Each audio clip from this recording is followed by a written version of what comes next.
Nagkaroon ng magkakaibang reaksyon ang mga netizens tungkol sa tambalan ni Bimby Aquino at Riza Maedizon. Habang marami ang natuwa at kinilig sa natural nilang samahan sa Eat Bulaga at sa iba pa nilang public appearances, mayroon ding ilang nagsasabing hindi sila bagay bilang posibleng love team. Dahil dito, mabilis na naging mainit na usapan ang kanilang pangalan sa social media, lalo na tuwing may lumalabas na bagong video o larawan na magkasama sila.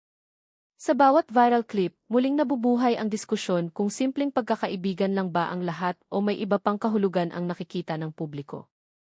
Para sa ilang netizens, mas mainam kung manatili na lamang silang magkaibigan dahil doon naman talaga nagsimula ang magandang chemistry na nakikita ng publiko.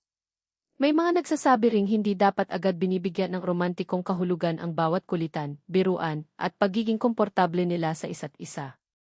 Sa pananaw ng ilan, normal lang ang ganoong samahan, lalo na kung matagal nang magkakilala ang dalawang personalidad at sanay na sa presensya ng isa't isa sa industriya. Para sa kanila, hindi lahat ng close na magkaibigan ay kailangang gawing love team, lalo na kung ang pinagmumulan lang ng usapan ay mga sandaling napapanood online.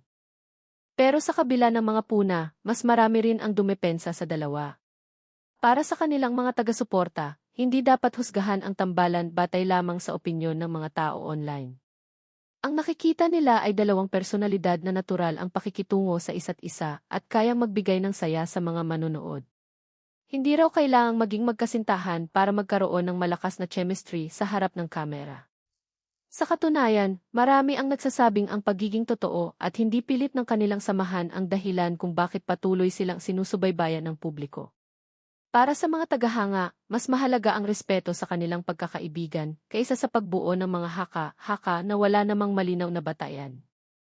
Kapag pinanood ang mga pinakahuling pagkakataong magkasama sina Bimby at Riza, mapapansin na pareho silang relaxed sa bawat usapan at biruan.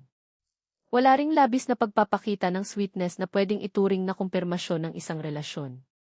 Karamihan sa mga kumakalat na video ay nagpapakita lamang ng magaan nilang samahan, maayos na pakikitungo, at magandang teamwork bilang mga personalidad sa telebisyon.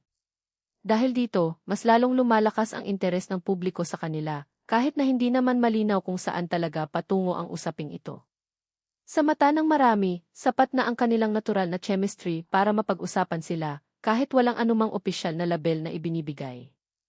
Mahalaga ring tandaan na hanggang sa pinakahuling usapan online, wala pang opisyal na pahayag mula kina Bimby Aquino at Riza Maedizon na sila ay nasa isang romantikong relasyon. Wala ring kumpirmadong impormasyon na nagsasabing sila ay magkasintahan. Ang mga usap-usapan ay pangunahing nakabatay sa interpretasyon ng mga netizens sa kanilang closeness at sa mga viral na video na patuloy na kumakalat sa internet. Sa ngayon, ang malinaw na nakikita ng publiko ay isang matibay na pagkakaibigan at natural na chemistry na nagbibigay ng aliw sa mga manonood. Maaaring magkakaiba ang opinyon ng mga netizens tungkol sa kanilang tambalan, pero ang mga kumpirmadong detalye ay nagpapakita lamang na maganda ang kanilang samahan bilang magkaibigan at kapwa personalidad sa industriya. Hanggang wala silang direktang pahayag tungkol sa kanilang personal na relasyon, nananatiling haka-haka lamang ang anumang romantikong espekulasyon.